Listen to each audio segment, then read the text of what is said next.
आज आपण चाललोय दगडूशेठ गणपती बाप्पा मोरया। तर आता आम्ही आलेलो आहे नळस्टॉपच्या जवळ पुन्हा गाडगीड आहे, तिथे डिजिटल ट्रेनिंग म्हणून एक इन्स्टिट्यूट आहे। तर आम्ही इथे प्रशांत कडूकर सरांना भेटायला आलो आहे। नेक्स्ट मीटिंग तिकडे करू। चला, मी पुण्याला प्रशांत कडूकर सरांनाच भेटायला आलो होतो। त्यांचं डिजिटल ट्रेनिंग हे इन्स्टिट्यूट आहे, तिथे आमचा पॉडकास्ट झाला। काही प्रश्न सरांनी माझ्या अहोंना विचारले, माझ्या अहोंनी काही प्रश्न सरांना विचारले। त्यांचं जे डिजिटल ट्रेनिंग इन्स्टिट्यूट आहे तिथे सर्व गोष्टी शिकवल्या जातात। Digital marketing, performance marketing, Facebook ad, YouTube monetisation, अशा खूप गोष्टी लोकांना माहिती नाही आहे। सो त्या गोष्टी जाणून घेण्यासाठी आणि लोकांना माहिती करून देण्यासाठी आम्ही तिथे गेलो होतो। प्रशांत कडूकर सरांच्या डिजिटल ट्रेनिंग या युट्यूब चॅनलवर तुम्हाला ते बघायला मिळेल। आणि कोणालाही जर शिकायची इच्छा असेल तर मी नंबर इथे देते, कारण फ्युचर हे पूर्ण डिजिटल मार्केटिंग मध्ये आहे। आणि ते आधी डेमो फ्री क्लास सुद्धा देतात आणि त्याच्यानंतर तुम्ही क्लासेस लावू शकता। सोशल मीडियामधून पैसे कसे कमवतात हे प्रशांत कडूकर सर शिकवतात।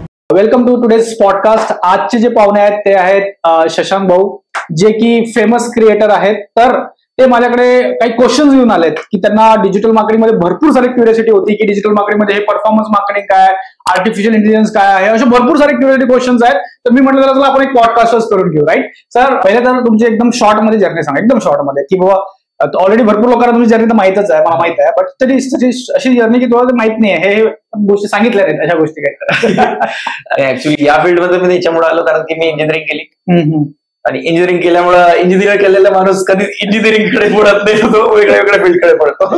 तर मला समजलं इंजिनिअरिंग मध्ये जाऊन माझं टॅलेंट काय, त्याच्यामुळे मग मी या फील्ड मध्ये आलो। तर नवीन जे स्ट्रगल करतायत लोक आणि जे कन्सिस्टंटली करतात बट स्टील त्यांना काही मिळत नाहीये, त्यांना तुम्ही काय मेसेज देसाल? कारण की भरपूर लोकांचा क्वेश्चन आहे। बरं, माझा एक फॉर्म्युला आहे की तो अप्लाय केल्यावर मी ना इकडचा ऐकतो ना तिकडचा ऐकतो, कुठूनच की ना आदर कामना ना अपमान भयम असं आहे ते। पण त्याचं ऍक्च्युअल मिनिंग आहे की आदरची कामना ठेवू नका आणि अपमानचा भय ठेवू नका, तुम्ही ती दुनियात काही पण करू शकता। असं असतं आपल्या डोक्यात लहानपणापासून सोसायटी शिकवते आपल्याला की असं केलं, तू जर शिकला, तू जर इंजिनियर झाला, डॉक्टर झाला तर तू आयुष्यात सक्सेसफुल झाला, बाकीचे काय आहेत मग? मोदीजी काय करतायत? इंजिनिअरिंग आणि मेडिकल केलंय का त्यांनी? दुसऱ्या पण फील्ड आहेत, पण त्यांचं कसं आहे, सोसायटीने ठरवलेलं आहे की गव्हर्नमेंट जॉब घेतला तरच तुम्ही सक्सेसफुल आहात। मला सांगा, बिल गेट्स गव्हर्नमेंट जॉब करतोय का? काय लॉजिक आहे? तुम्ही तुमच्यात जर असेल ना ती गोष्ट तर तुम्ही बिंदास करा। मी तर म्हणतो की आईबाबा सुद्धा साथ देत नाही, पण तुमच्यात तेवढा किळा पाहिजे की म्हणजे काही वर्षांनी असं म्हटलं पाहिजे की आई बाबा सुद्धा म्हणतील की अरे तो माझा पोरगा आहे। बरोबर मॅडम, सांगा तुमची जर्नी थोडीशी, सरांना कसे भेटले आणि कंटेंट क्रिएटर मध्ये तुम्ही पण आल्यात, राईट? आल्यात ना आता लग्नानंतर आल्यात तुम्ही, म्हणजे तुमचं पदार्पण लग्नाच्या आधी कधी फोटो काढून पण टाकले?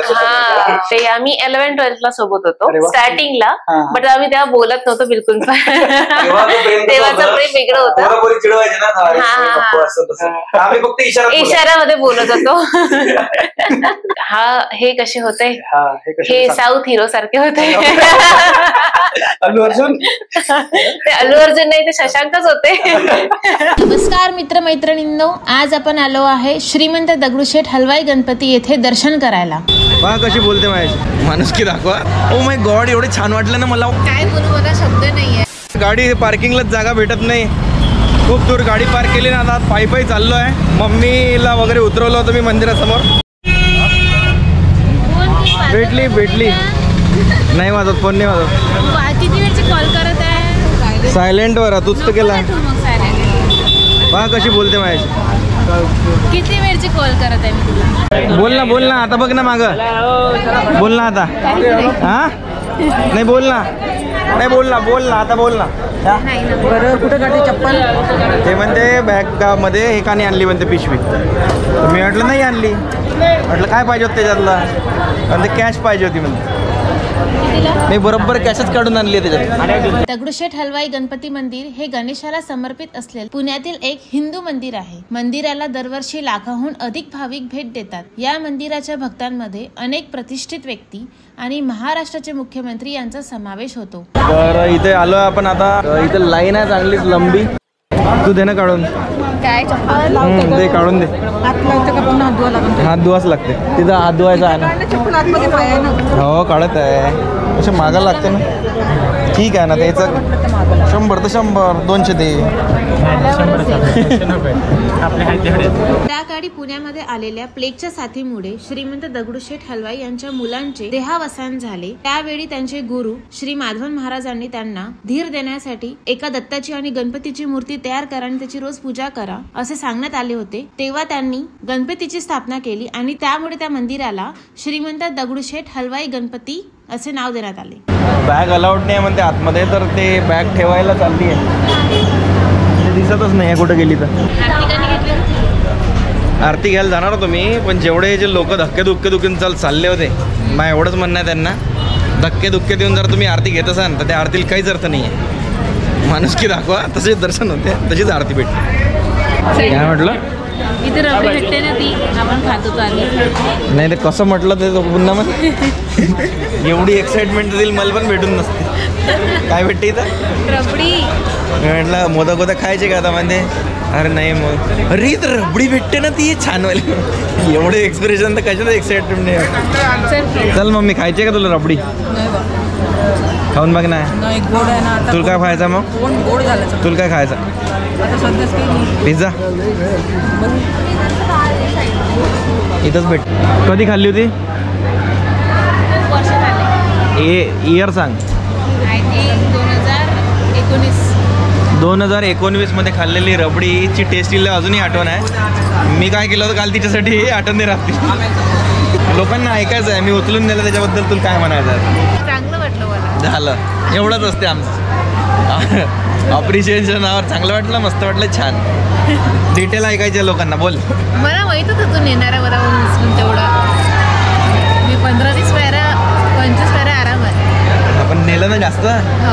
हे म्हणणं मग की अरे बापरे वाव काहीतरी बाकी पोरींसारखे करत जा. ओ माय गॉड एवढे छान वाटलं ना मला. ओके या असं तसं काय बोलू, मला शब्द नाही आहे. खूप मोठी गोष्ट केली आहे तू. नाही पण असं एक्सायटेड दाखवतं ना पोरींसारखं. ओ माय गॉड माझा हजबंड होणार, त्यांनी एवढ्या पायऱ्या उचलून नेल्या मला. असं काहीतरी बोल ना, चांगलं वाटतं जरा मला ऐकायला. बोलत नाही यार मी. मग आता ऍक्टिंग शिकावं लागेल तुला, लोकांना बघायचं आणि तुला ऍक्टिंग कर वाटल्यास, पण एक्सप्लेन कर फिलिंग ते. असं इमॅजिन नव्हतं केलं मी एवढ्या पॅरा नेशील, पण तू जास्तच पॅरा नेल्या ज्या मी विचार केला त्याच्यापेक्षा जास्तच होता. भले चिडचिड करत नेल्या पण नेल्या. हा आणि पाडलं नाही मेन गोष्ट म्हणजे. हा ते महत्वाचं. नाही ते पाडणार नव्हतंच ते मला कन्फर्म माहिती आहे. गर्दीमुळे असं नाही, गर्दीमुळे. म्हणजे मी पायऱ्या चढत होतो तर मला गर्दी असू दे, काहीही असू दे, कोणती पण सिच्युएशन असू दे, तर पडू देतच नाही मला.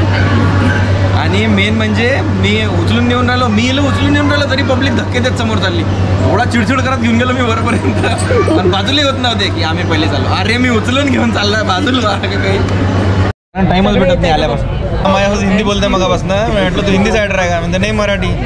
मी काय हिंदी वाटतंय काय तुला? विदर्भात एक प्रश्न.